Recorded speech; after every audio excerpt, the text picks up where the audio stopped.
Online कक्षा में आपका एक बार फिर से स्वागत है। आज मैं आपको पढ़ाऊंगा लोकतंत्र की प्रमुख विशेषताओं और लक्षणों के बारे में। जैसा कि मैंने आपको पिछले एक वीडियो में बताया था कि 20वीं और 21वीं शताब्दी लोकतंत्र की शताब्दी है और आज सर्वमान्य रूप से ये माना जाता है कि लोकतंत्र सर्वश्रेष्ठ शासन प्रणाली है। लोकतंत्र की कौन सी विशेषताएं होती हैं, कौन से लक्षण होते हैं जो कि उसे लोकतंत्र बनाते हैं, ये हम आज पढ़ेंगे। लोकतंत्र की सबसे पहली विशेषता या लक्षण है जन संप्रभुता में विश्वास। लोक संप्रभुता में विश्वास यानी जो अंतिम और सर्वोच्च शक्ति है वो जनता में निहित है। जनता जो है वो सर्वशक्तिमान है। लोकतंत्र में उसके ऊपर कोई सत्ता नहीं है, जनता ही जनार्दन है और संविधान द्वारा ही संप्रभुता जनता में निहित की जाती है। जैसे भारत के संविधान में, अमेरिका के संविधान में जो संप्रभुता है वो जनता में ही निहित की गई है। और इसको सुनिश्चित करने के लिए लोकतंत्र की जो दूसरी विशेषता होती है वह होती है जनता का प्रत्यक्ष या अप्रत्यक्ष रूप से शासकों पर, कार्यपालिका पर नियंत्रण। क्योंकि आज प्रतिनिधि लोकतंत्र है तो प्रतिनिधि लोकतंत्र में जनता अपने प्रतिनिधियों के माध्यम से कार्यपालिका पर, प्रधानमंत्री पर, मंत्रिपरिषद पर, राष्ट्रपति पर नियंत्रण रखती है। तीसरी बात है वयस्क मताधिकार। ये भी लोकतंत्र की अनिवार्य विशेषता है, यानी कि वोट देने का अधिकार प्रत्येक नागरिक को एक निश्चित आयु प्राप्त करने के बाद बिना किसी भेदभाव के प्राप्त होगा। ये लोकतंत्र की खासियत है।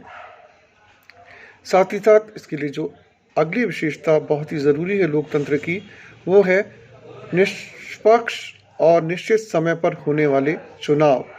तो इलेक्शंस जो है वो रेगुलर होने चाहिए, फेयर एंड फ्री होने चाहिए। जब ऐसा होगा तभी सही अर्थों में हम उस शासन प्रणाली को लोकतंत्र कह सकते हैं।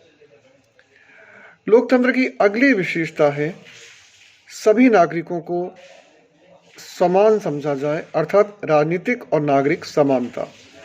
यानी कि सभी व्यक्तियों को कानून के समक्ष भी समान माना जाए, सब व्यक्ति कानून का समान संरक्षण भी प्राप्त करें तथा व्यक्तियों में धर्म, जाति या किसी भी आधार पर कोई भेदभाव किए बिना सबको समानता प्रदान की जाए, सबको आगे बढ़ने के समान अवसर प्रदान किए जाएं। सबको वोट देने का अधिकार हो या सरकारी नौकरियां प्राप्त करने का अधिकार हो, वो समान रूप से प्राप्त होना चाहिए। जो योग्य होगा वो प्राप्त कर लेगा, लेकिन मौका सबको समान रूप से मिलना चाहिए। तो अवसर की समानता बहुत ज़रूरी है लोकतंत्र में। और अगली जो विशेषता है लोकतंत्र की वो है सभी नागरिकों को स्वतंत्रता प्राप्त होना। नागरिक और राजनीतिक स्वतंत्रता प्राप्त होना, चाहे वो अपने विचारों को प्रकट करने की स्वतंत्रता हो, चाहे वो धर्म के संबंध में स्वतंत्रता हो, चाहे वो चुनाव लड़ने की स्वतंत्रता हो। सारी स्वतंत्रताएं सभी को प्राप्त होनी चाहिए। बिना समानता और बिना स्वतंत्रता के लोकतंत्र का अस्तित्व हो ही नहीं सकता। इसलिए लोकतंत्र के जो अपरिहार्य लक्षण हैं उनमें नागरिक और राजनीतिक समानता और नागरिक और राजनीतिक स्वतंत्रता प्रमुख रूप से आते हैं। लोकतंत्र की अगली विशेषता है मानवीय विवेक में विश्वास। यानी कि लोकतंत्र में यह माना जाता है कि हर व्यक्ति विवेकशील है, इसलिए ही व्यक्ति यानी कि जनता को सर्वोच्च सत्ता सौंपी जाती है, संप्रभुता सौंपी जाती है। और ये माना जाता है कि जनता का हर व्यक्ति समान रूप से बुद्धिमान है, विवेकशील है और वो अपने फैसले स्वयं ले सकता है। भारत में जैसे कि पंचायत और ग्राम सभाओं में तो जनता एक तरह से पूरी गांव की जनता भाग लेती है, तो वो जनता के विवेक में विश्वास के आधार पर ही लोकतंत्र की बुनियाद खड़ी होती है। अगली जो विशेषता है वो है मानवीय व्यक्तित्व की गरिमा को और मनुष्य के सम्मान को स्वीकार करना।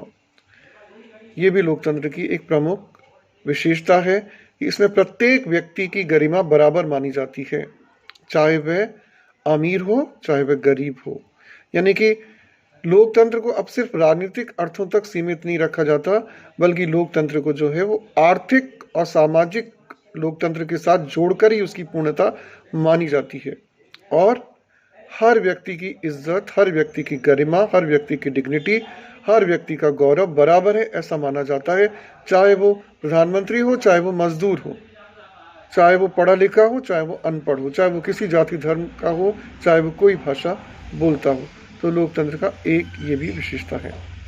लोकतंत्र की अगली जो विशेषता है वो है न्यायपालिका की स्वतंत्रता। लोकतंत्र में न्याय भी उतना ही महत्वपूर्ण है, समानता महत्वपूर्ण है, स्वतंत्रता महत्वपूर्ण है, लेकिन न्याय भी लोकतंत्र की एक विशेषता है। और न्याय तभी प्राप्त होगा जनता को जबकि न्यायपालिका स्वतंत्र होगी। न्यायपालिका पर कार्यपालिका या व्यवस्थापिका का कोई दबाव नहीं होगा और वो बिल्कुल निष्पक्ष रूप से और स्वतंत्र होकर अपने निर्णय ले सकेगी। तभी लोकतंत्र जो है वो साकार रूप कायम कर पाएगा। तो इसलिए लोकतंत्र की एक विशेषता स्वतंत्र न्यायपालिका भी है। लोकतंत्र की एक और विशेषता है शक्तियों का पृथक्करण। जी हाँ, जो मॉन्टेस्क्यू ने शक्ति पृथक्करण का सिद्धांत लागू किया था वो लोकतंत्र के लिए अपरिहार्य है, क्योंकि अगर शक्ति पृथक्करण नहीं लागू होगा और शक्तियां एक कार्यपालिका में ही सिमट जाएंगी, चाहे वो व्यवस्थापन संबंधी हो या न्याय संबंधी, तो वहीं पर फिर लोकतंत्र समाप्त होने लगेगा और तानाशाही का प्रारंभ हो जाएगा, क्योंकि शक्ति भ्रष्ट करती है और निरपेक्ष शक्ति पूर्ण भ्रष्ट कर देती है। इसलिए कार्यपालिका, व्यवस्थापिका और न्यायपालिका की शक्तियों का पृथक्करण होना भी बहुत जरूरी है। और जो अगली विशेषता है लोकतंत्र की वो है शक्तियों का विकेंद्रीकरण। ये दो चीजें अलग अलग हैं, इनमें आप कंफ्यूज मत होइएगा, दोनों को समझिए। एक है शक्तियों का पृथक्करण, यानी कार्यपालिका, व्यवस्थापिका और न्यायपालिका तीनों की शक्तियां अलग अलग हों, पृथक पृथक हों। और दूसरा है शक्तियों का विकेंद्रीकरण। शक्तियों के विकेंद्रीकरण का अर्थ है कि केवल केंद्र सरकार के पास सारी शक्तियां केंद्रित नहीं हों, राज्य सरकारों की और स्थानीय सरकारों की अपनी अलग शक्तियां भी हों और शक्तियों का अधिक से अधिक बंटवारा हो केंद्र, राज्यों और स्थानीय सरकारों के मध्य, ताकि लोकतंत्र जो है वो उसकी नींव मजबूत हो सके। तो लोकतंत्र की एक विशेषता ये भी है कि शक्तियां जो है ना तो किसी एक व्यक्ति में केंद्रित हो, ना ही केवल केंद्र सरकार में केंद्रित हो, बल्कि शक्तियों का विभाजन भी हो और साथ ही साथ शक्तियों का विकेंद्रीकरण भी हो। ये भी लोकतंत्र की एक विशेषता है। और लोकतंत्र की जो अंतिम तो नहीं कह सकते, ऐसे तो बहुत विशेषताएं, लेकिन प्रमुख विशेषताओं में से जो अंतिम विशेषता है लोकतंत्र की वो ये है कि लोकतंत्र जो है वो जनता को जागरूक बनाता है और जनता को शासन कार्यों में इस तरह से जोड़कर रखता है कि लोकतंत्र में जो प्रत्येक निर्णय है वो जनता की सहमति से ही हो सकता है। और इसके लिए जो सरकार है उसे जनता के प्रति उत्तरदायी बनाना बहुत ज़रूरी होता है। तो लोकतंत्र की कुछ प्रमुख विशेषताएं मैंने आपको पढ़ाई। इससे पहले एक वीडियो में आपको लोकतंत्र की सफलता के लिए आवश्यक शर्तों के बारे में मैं पढ़ा चुका हूं। तो लोकतंत्र को, जैसा कि मैं अंत में यही कहूँगा, पंडित नेहरू ने कहा था कि केवल राजनीतिक लोकतंत्र पर्याप्त नहीं है, आर्थिक और सामाजिक लोकतंत्र भी ज़रूरी है। और केवल आर्थिक, सामाजिक और राजनीतिक लोकतंत्र ही नहीं, वर्ण जीवन पद्धति भी हमारी लोकतंत्र से जुड़ी हुई होनी चाहिए, क्योंकि नेहरू जी ने कहा था कि लोकतंत्र जो है वो एक जीवन दर्शन भी है, केवल एक राजनीतिक व्यवस्था नहीं है, वो एक जीवन दर्शन भी है। और अंत में जो उन्होंने बात कही थी वो ये कही थी कि लोकतंत्र निर्भर करता है हमारी मानसिकता पर, हमारी सोच पर। जब तक हमारी मानसिकता और हमारी सोच लोकतांत्रिक नहीं होगी तब तक हमारा समाज लोकतांत्रिक नहीं बनेगा, और जब तक हमारा समाज लोकतांत्रिक नहीं बनेगा, हमारा संविधान चाहे कितना भी लोकतांत्रिक क्यों ना हो, वो लागू होने में अनेक कठिनाइयां आएंगी। तो हमारे देश में संविधान तो लोकतांत्रिक है, लेकिन जब तक समाज भी पूर्ण रूप से लोकतांत्रिक नहीं बनेगा, हमारी सोच, हमारी थिंकिंग, हमारी मानसिकता, हमारा माइंडसेट जब तक वो लोकतांत्रिक नहीं बनेगा तब तक लोकतंत्र साकार नहीं हो सकता है।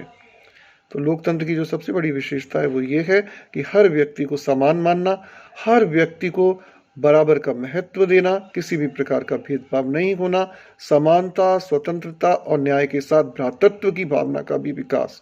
अर्थात लोकतंत्र तभी सफल हो सकता है, और खास तौर से भारत जैसे देश में जहाँ पर कि अनेक संस्कृतियों का समागम है, अनेक भाषाएं, अनेक जातियां और अनेक धर्म है, जबकि भ्रातृत्व की भावना भी हो। तो लोकतंत्र की एक विशेषता भ्रातृत्व की भावना भी है कि लोकतंत्र में जो है सब मिलजुल कर रहते हैं, एक दूसरे के विचारों का सम्मान करते हैं, सबको अपने विचार प्रकट करने की स्वतंत्रता होती है, किसी के विचारों को भी दबाया नहीं जाता है, सबकी ओपिनियन ली जाती है और फिर अंतिम निर्णय जो लिया जाता है। और लोकतंत्र आजकल व्यवहार में बहुमत का शासन भी होता है, ये भी हमें ध्यान रखना पड़ेगा कि लोकतंत्र की एक विशेषता ये भी है कि इसमें अब बहुमत का शासन होता है, अर्थात जिस दल को बहुमत प्राप्त होता है वही सत्ता प्राप्त करता है और लोकतंत्र को साकार करता है। आज के लिए इतना ही, फिर मिलेंगे। धन्यवाद।